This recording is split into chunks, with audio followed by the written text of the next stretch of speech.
And the thing I always point to is over time you get the ability to compute more complex signals, be able to analyze more complex signals. And so I call that generally resolution, how we get Mm-hmm. to look at things. And when you think about it over, 8, 9 decades in terms of the Mm-hmm. modern frame, there has been a shift in resolution that makes what was happening in the 70s and 50s and the 60s nothing. I mean, it's a horse and buggy example of the Learjet comparison. We can modulate energy across the body in lots of different ways, and the modulation of energy in the brain to be able to interpret what a person is literally thinking and feeling, and being able to do thought transference, or what they call synthetic telepathy today. And we were talking about it 30 years ago, because the resolution is now here. The technology is now here. The supercomputing necessary to achieve that is now here. And a huge data set's been developed across all the platforms where, that your brain's been picked a bit. But if you understand enough about how that farm is interacting with the body, then what you can also do is you can modulate signals in. So if you have a very small amount of, say, a certain chemical substance in your body, nothing that would register in your blood work or your urine to show some toxicity, but you can send a signal in that'll resonate with that chemical or compound or element and cause it to behave in a way where your body reacts as if it's receiving a toxic dose.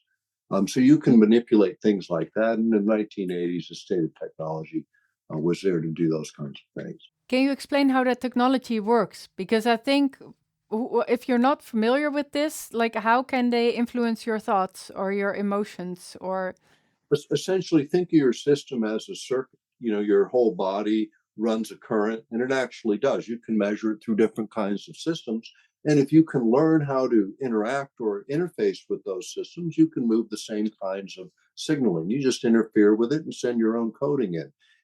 It's really about that. And so being able to understand it, to see what it's doing in real time, we have developed over the last decades very sophisticated imaging technologies that can literally see what happens in your circulation, your energy flows, your actual currents coming through the body, and measure those in real time against what's going on and analyze that and create very complex signals that interact with that. In the 80s, we could move emotional states. In fact, the technology was available, to anyone. If you delve in deep enough, you could find it. Mm-hmm. But it had emerged out of a lot of other areas. Like biofeedback was a big thing that was emerging at the time, and it's sort of learning how to manipulate your own system. And so this technology evolved quite a bit in terms of the ability to interface. So you could measure like EEG activity of what's going on in the brain, and you could throw a projection on a screen so you might see a bouncing ball or something. And then you could learn how to modulate your brain by manipulating what was going on the screen, because it would basically measure and feed you back data. And then you could learn how to super focus your attention or to drop into a meditative state relatively easily. And they were using this at the time for ADHD and attention deficit disorders of various kinds to teach kids. And they could do it in 30 to 45 sessions of about an hour each, teach kids how to modulate their brain activity so they could focus their attention. So if they were a little hyperactive, you could teach them to slow it down and get into focus. Or if they were running a little slow, you get them to pick it up.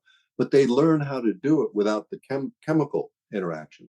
Submodulations it carry a lot more information that you might not even perceive. And so communication, as it happens on a lot of levels simultaneously. And if you can see into those levels, or if you can interpret those levels, like think about the electromagnetic spectrum as this continuum, and you have a little bit of it that's visible light, and you have a little bit of it that's sound. And think about sound as an example. We can hear from about 150 hertz to maybe 24,000 hertz in that kind of a range.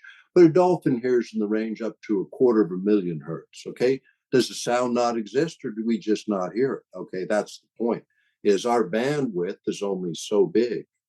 And if you can manipulate that bandwidth in a certain way, then you can interconnect with it. Or you can maybe extend it by taking these other signals we can hear, demodulating them in a way where we can then perceive some kind of a sound. But we can play with energy, and what we've learned is how to play with our energy too, externally, and for military applications primarily, because that's what drives so much of Western research, is not how to enhance your situation, but how to degrade it.